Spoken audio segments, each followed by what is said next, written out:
everybody. Today we're going to be talking about our Texas whitetail and hog hunt and reviewing that, and also talking about kind of just a season recap of the whole season, all in one video. So it might be a little bit of a longer video, but that's what we'll be covering today.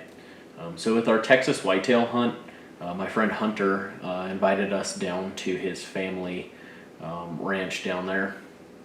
And I actually met Hunter on a Grand Canyon River trip.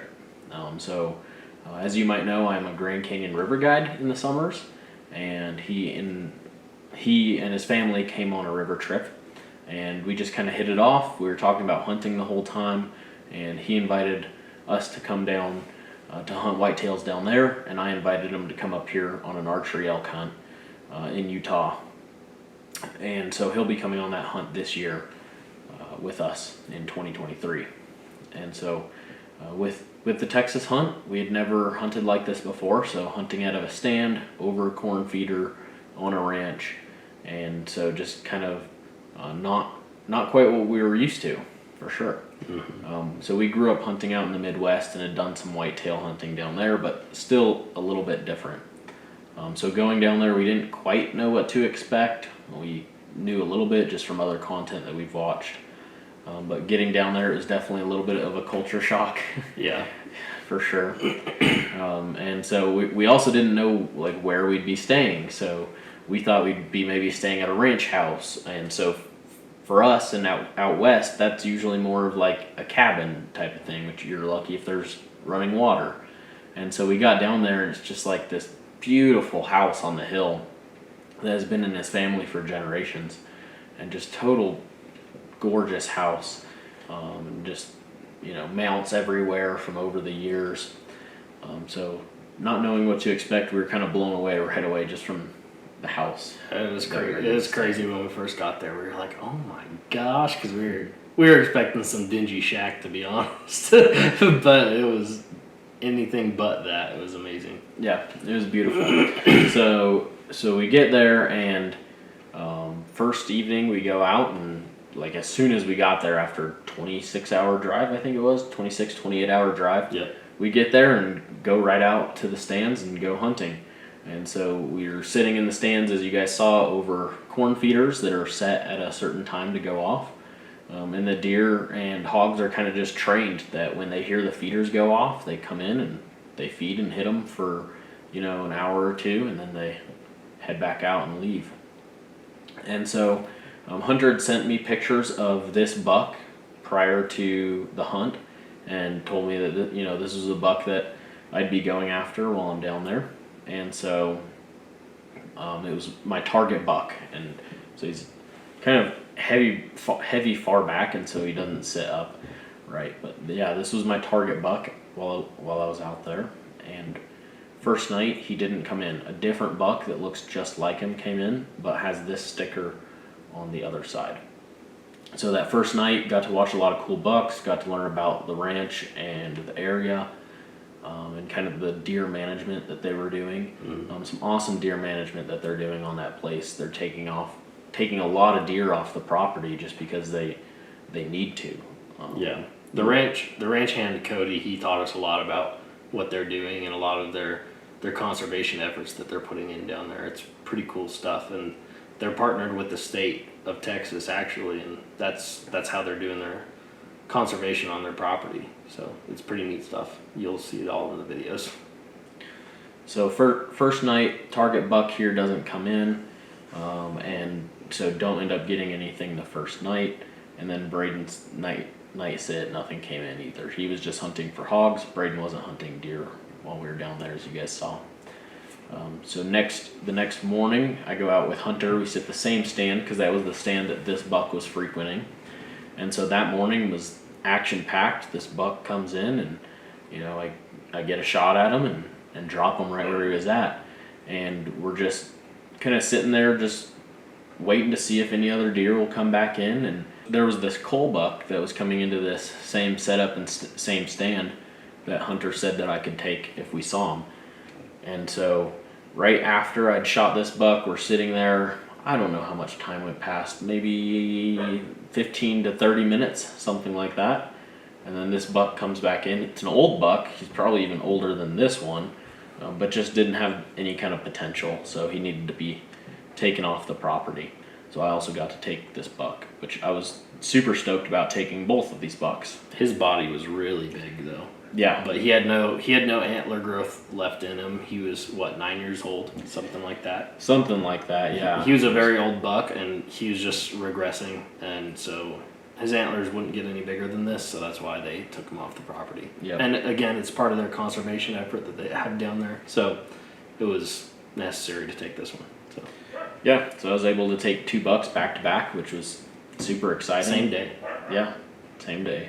So we head back to the ranch house from there, and I had filled my buck tags for the hunt, and I was kind of hunting with Braden now, and I was gonna try maybe taking some archery does, and then just also helping Braden get his hogs. So I'll talk about kind of his experience hunting hogs down there. Yeah. So, the hogs, they're kind of elusive. So I didn't know this going in. I've never hunted hogs in my life, but they're really freaking smart animals. They're super smart. They got great sense of smell, great sense of hearing, and they're just very aware of their surroundings. So when you're up in these blinds, a lot of times they will not come in on you. And it was this way for most of the time we were out there. I think it was it the last night or second to last night that we saw them? I want to say it was the second to last night. Yeah, I think it was the second to last night. But yeah, the second to last night, second to last morning before the sun was all the way up, so you guys couldn't really see it in the video. But finally had a whole pack of pigs come in, and I mean they come in hard. They're just loud and snarling and snorting, and it sounds like a freaking Sasquatch is coming through. They're so loud and scary sounding. I was like, dang, I'm glad I'm up in a stand and not on the ground, because man, they're aggressive. But the ranch owner, Hunter, he wants all pigs eradicated off the property. They're terrible for the property. They tear everything up. They run off the deer. They screw with all the wildlife around there. They're super invasive and just super bad for the environment.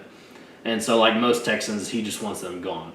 So he told me to shoot every single pig I could and that I saw. And so it was dark, and me and Devin were up in the stand, and I had my rifle and Devin had his bow, but unfortunately it was too dark for Devin to shoot with his bow, but my rifle had a lit reticle on the scope, so I was able to take a shot at a pig. And so I shot a sow, and after I shot the sow, I had my rifle semi-auto, so I started blasting and tried to shoot some other pigs. And me and Devin were pretty sure that I hit a couple of them, but we were never able to locate the other ones because there was a lot of blood down there, and we heard a lot of squealing from 4 or 5 different pigs. So it really seemed like I hit more than just the first sow that I shot, because that one I just took aim at. The rest of them I was shooting pretty quick because they were all running around.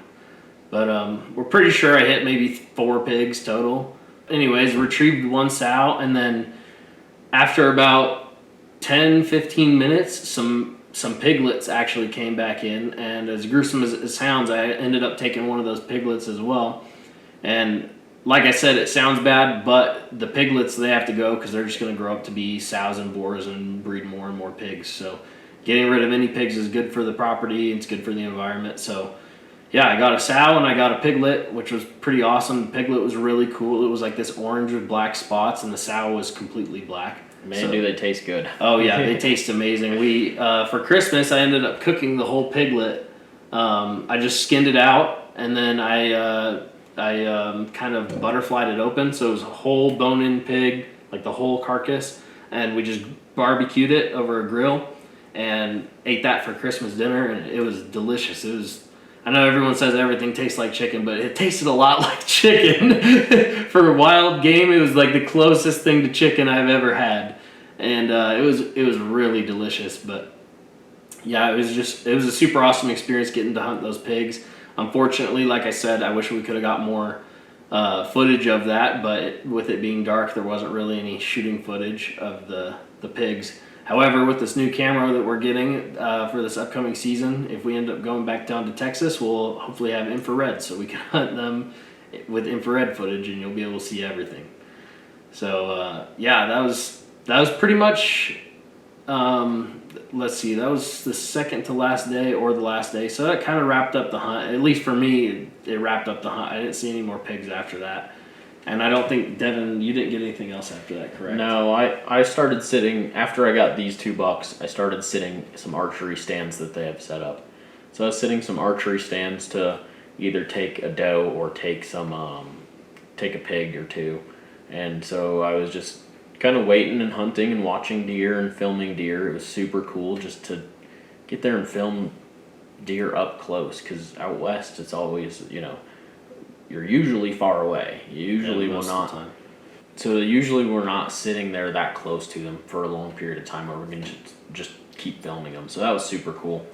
And so more or less that kind of wrapped up the hunt. Was I got these 2 bucks and your pig, and we got to do some exploring. So Hunter, he owns a company called Zig Rigs, and they build hunting rigs, kind of a safari style type rig meant for kind of Texas hunting and ranch hunting. They're awesome vehicles, and so we got to go cruise around in those and go cruise down by the river. Yep. And kind of just check out the area. And so it's a beautiful area, kind of hill and canyon country of Texas, with the river right there by the ranch. And so it was just a super cool overall experience of getting to hang out at a ranch, see what it's like down there in That was Texas, awesome. and get to kind of explore that area. Yeah. So it was a super cool experience. Go check out Zig Rigs on Instagram. They've been tagged in all the Texas videos, but go check them out. Super cool vehicles. And we're just super thankful to Hunter for letting us come down there and stay at his family's ranch and take some animals off the property too. It was just an awesome experience. And Yeah, it was cool. It was super cool. Got to hang out with some cool guys, eat some good food, and do some good hunting. So you can't ask for much more than that. That's about all we like to do. So, So- Usually we suffer a lot more on our hunts than that. So that was a pretty cool experience. Yeah, it was a good time. So, Yep. Yeah. So that kind of wraps up the Texas hunt. We're gonna also talk about kind of just a season wrap up and review, overall, kind of tied into this same video here. Yep. So just going over a full season kind of wrap up and recap for you guys. This hunting season was an awesome one. We got to take a couple of awesome animals this season and go to some cool places and to some states we've never been to before. And this was our first season filming our hunts, so there was quite a learning curve there, and we learned a lot along the way.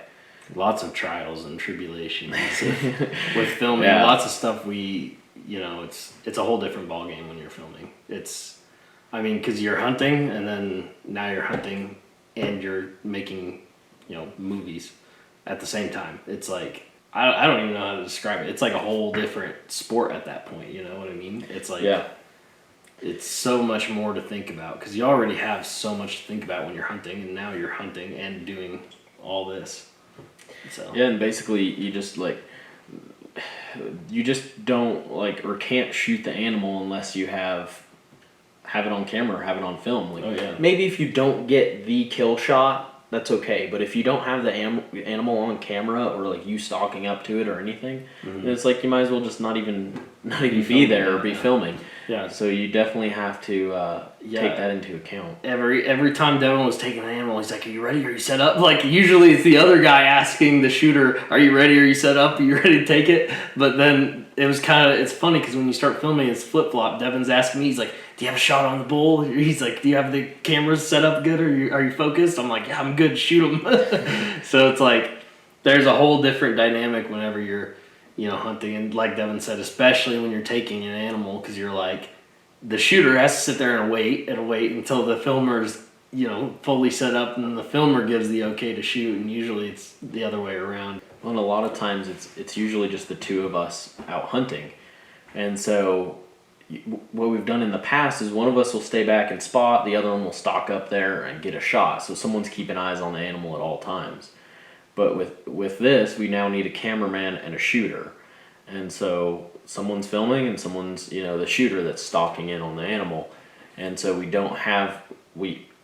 have had on some of our hunts, when there's extra people that come along, people that can stay back and kind of watch and spot for us, but not always the case. So there's times where we both have to go in and we kind of lose sight of the animals, which is fine. You just got to relocate them.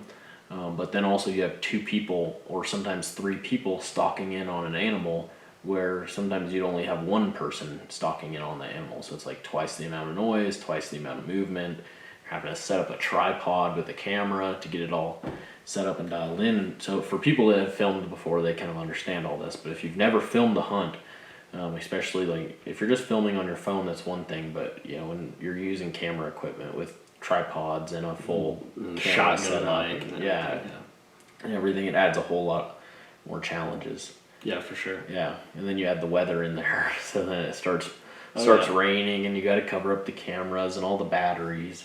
Yep. Or like we can just start at the beginning of the season with our archery elk hunt.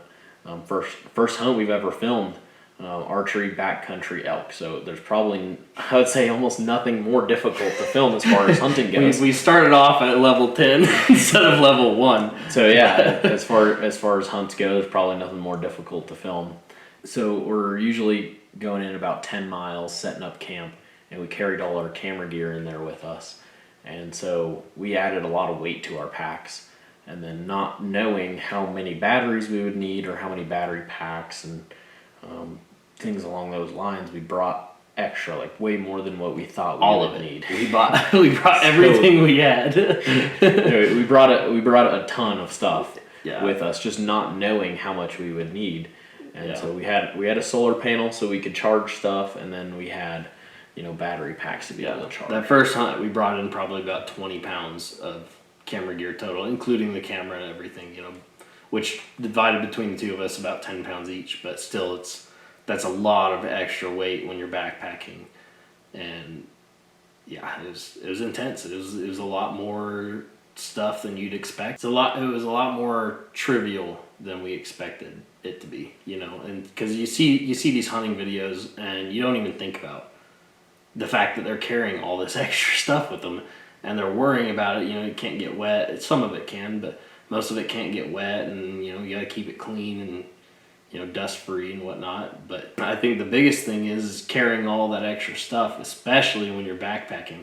I mean, you think about, you know, I'm sure some of you know about like Les Stroud Survivor, man. I have like a whole new respect for that guy, because he goes out on these, or he used to go out on these like survival missions and bring all his own camera gear, and he'd film it all himself. And I mean, that man had like 2 or 3 cameras with him. Had to have been like 30 or 40 pounds of camera gear.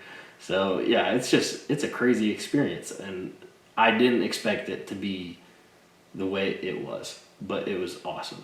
So yeah, this year we'll definitely have it a lot more dialed in. for sure. Yeah, we're gonna have a new camera for this year, and we'll have all our camera gear more dialed in and streamlined, less weight, and yeah, it'll all around be a lot better going into the backcountry with that stuff.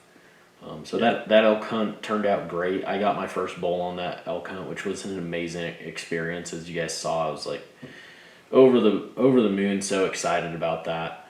And then we came back after that hunt, and what was our next hunt after that one? Yeah, Was it Wyoming. or Yep. Arizona? No, it was Wyoming. So we went up to Wyoming at the beginning of October, and that was a mule deer hunt, and that was a total bust. I kind of went off like just some stats that I saw on Go Hunt and what units we could draw with how many points we had. And we got up there and we saw one small buck the whole time. Tiny buck too, maybe a 3x3, maybe. Yeah. And then not even a big one either, like a small 2x2 or 3x3, and that's all we saw. And we were all over that unit. We searched high and low, and we were out there for, I don't know, 10 or 12 days. Yeah, I think it was about 12. Yeah. 12 or 14 days actually. Okay. Yeah. So So we were out there for a while and just weren't seeing anything. So the deer population in that area is either just hurting real bad, or there's not the success rate that, you know, that Go Hunt had posted. yeah, I don't know what it is or what it was, but I feel like we're pretty good at finding finding animals. Maybe not a giant, but we can at least find animals. Yeah. And so we just weren't finding any animals. So, Yeah, and even after talking to some of the locals around there, they all said that the unit's very hard to be successful on, and basically any buck you can get on that unit is a good buck, is pretty much what they were telling us. So, we didn't see any buck, so, I think we were both at the point we would have took any buck we could see, but we didn't see any. But it is what it is. It happens. So yeah. So with that hunt, we decided to pack up early. It's not usually my way. I will usually stick it out and hunt hard till the end. But just not seeing anything. We had other things we could be doing. We could get home and, see my wife and Braden's girlfriend, and then my grandpa had a deer tag here in Utah, so I was able to go and take him out for a day or two on his deer tag, and then get prepped for my mom's deer hunt as well. And so my mom had a deer tag here in Utah, and we didn't end up filming that hunt, but she got her first deer on that hunt, and I was there to help her with that. And then from there, we went down to Arizona. So Arizona was a pretty sweet hunt. My second time in this spot, Braden's first time down there. So with you, I had an idea of what we were getting into, but you didn't. Mm-hmm. I'd already hunted this area and figured it out. I figured out where the deer were. I hadn't gotten a deer there yet, but I had figured it out. So I knew where to go, like day one. And so you were able to walk into this hunt with already having like my prior knowledge, but not knowing what to expect. And so why don't you talk about this hunt and kind of just like your first. It was also your first out of state hunt. Like you had hunted in Utah as a resident, but never as a non-resident somewhere. So yeah, the only states I'd hunted before, Wyoming and Arizona were it was Wyoming. Yeah. Were Indiana, which is where we're from, and that's where I, kind of learned how to hunt, and did a little bit there. Only killed, I think, a buck is all I got there in Indiana, and small game, and then Utah, obviously, and then Wyoming, which was a total bust, so it's hardly hunting. but yeah, the Arizona Coues deer was just such a cool hunt. It was one of my favorite hunts of the season. It was hard to top the Texas hunt because that hunt was just crazy, totally different kind of hunting though. But anyways, as far as public land goes, the Arizona hunt was my favorite. I went there, I was expecting to see some deer, but I wasn't expecting to see the volume of deer that we saw. I was blown away with how fast we located deer and how many we were seeing. And, I also wasn't expecting to see a bunch of huge bucks. I didn't know a lot about Coues deer going into the hunt. I still don't know a ton. I know much more now than I did before. But I also didn't know what a big Coues deer was and what a small Coues deer was. All I knew is that they were really small whitetails. And so, up to this point, I hadn't gotten anything in the season. And even the season before that we didn't film, I hadn't gotten anything. And so I was really interested in just getting a deer down because I just wanted to bag an animal. And so I ended up going after the first buck that we saw. And, looking back on it, hindsight's 20/20. I wish I would have waited because there was a couple bigger bucks, really big bucks that we could have went after. But, it was still it was such a cool hunt because there were so many deer to look at, and it was just, the range was so awesome. It was like something out of a hunting movie or video game, it was really cool. And like I said in the past, I'm not upset about the deer I got. I mean, like I said, it'd be awesome to get a bigger one, but there's always next year, and that just gives me a bigger potential to look forward to next year instead of getting the biggest Coues deer ever on my first Coues deer hunt. So yeah, it was just crazy. I was not expecting to see the amount of deer we did, and then it was just it was out of this world. The old saying, you should have been here yesterday. Well, we were there yesterday. Oh, we for were sure. just seeing deer left and right, and he shot his buck on day one. But then morning day two, we spot two more bucks. I go in, I get my buck, which was a nice mature buck. That one right there. Yep, this one right here. And then we pack that out, and we're we're glassing that evening. We see the same buck that was with this one, spot him again. So we're like, all right, coming back to the same spot the next morning. Come back the next morning, and we just see a monster buck, like a 110 Coues deer, 115 Coues deer, just giant Boone buck. and Crockett trophy Coues deer for sure. It was awesome. I wish we could have gotten footage of him, or at least some better footage. I don't know if we got any of him. We got some, but it was so far away, Yeah, nobody you could tell what it is. Couldn't tell. And then there was another like good size Coues deer with that buck, and so that's the one that we took Mom in and helped her get kind of that good medium sized Coues deer buck, because we couldn't at the time we could not relocate that giant buck. So we got 3 deer in 3 days, and I've never had that happen before. No, never. That kind of luck while hunting. Part of it is luck. You can hunt hard, but if you just don't see the animals and don't turn them up, then Yeah, like you know, Wyoming. you can't go after them. Can't Yeah. stalk them. Yeah.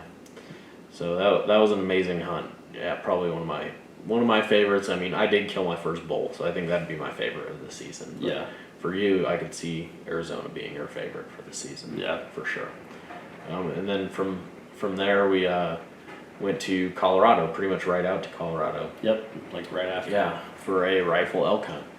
And that was an awesome hunt too. We didn't end up getting anything or filling any tags, but Got to look at quite a few elk. Yeah. So that was pretty cool. we got to look at some elk and watch some elk and Some bulls. hunt them in some different country. And it was cool going into that spot, not really knowing anything other than e-scouting and figuring it out and finding some bulls. And Yeah, it only took us a few days to kind of figure out the range of where the elk were hanging out, and it was kind of cool. You know, it kind of made us feel like, you know, we know what we're doing, because we were able to go in there. In the first 2 days, we didn't really see a whole lot, but we kind of just kept narrowing our search down.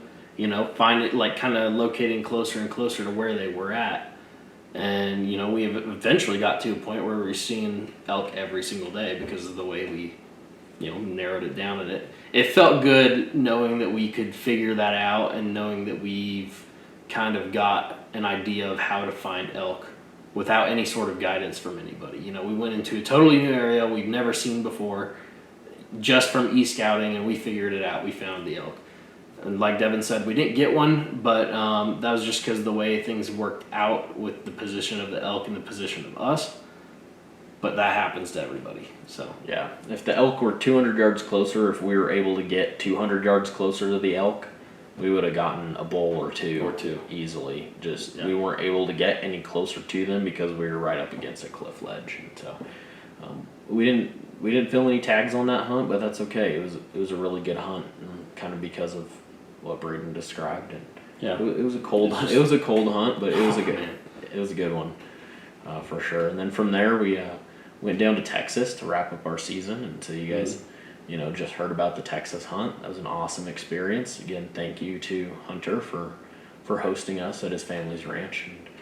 And that kind of wrapped up our first hunting season of filming, what we're calling our adventure hunt series. Yeah, the Yeah. adventure series. The adventure So series. yeah, this is the end of season 1 right now, and so intermittently until season 2 drops, you guys are going to see some pretty cool videos. We got ice fishing, we got a spring bear hunt, some more gear reviews and stuff like that, and some unboxings.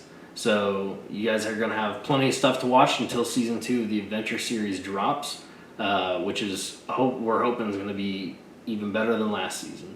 And you know, I think with our hunting skills improving and our filming skills improving and my editing skills improving and even our gear, our quality of gear and our, you know, our camera quality and stuff like that, I think this next season is going to be better than last by a long shot. And hopefully we get some awesome kill shots and some awesome animals, and hopefully it's just a killer series for you guys to watch. So thanks for watching the first season of the adventure series, and we hope you guys enjoyed it. And stay tuned for more episodes on the channel, as well as season 2 coming. Should be sometime this winter. We'll give you guys an update later on, though. And if you guys have stuck along through all of it and watched from beginning to end, thank you guys so much. And yeah, thank you for the support that you've given us so far. And just make sure, like, comment, subscribe, you know, share it with your friends. It all supports us a lot, helps us out a lot. working towards, being able to do this full time and do it for a living. So not there yet, but we're working towards it. So thank Yeah. you guys for the continued support. See you guys.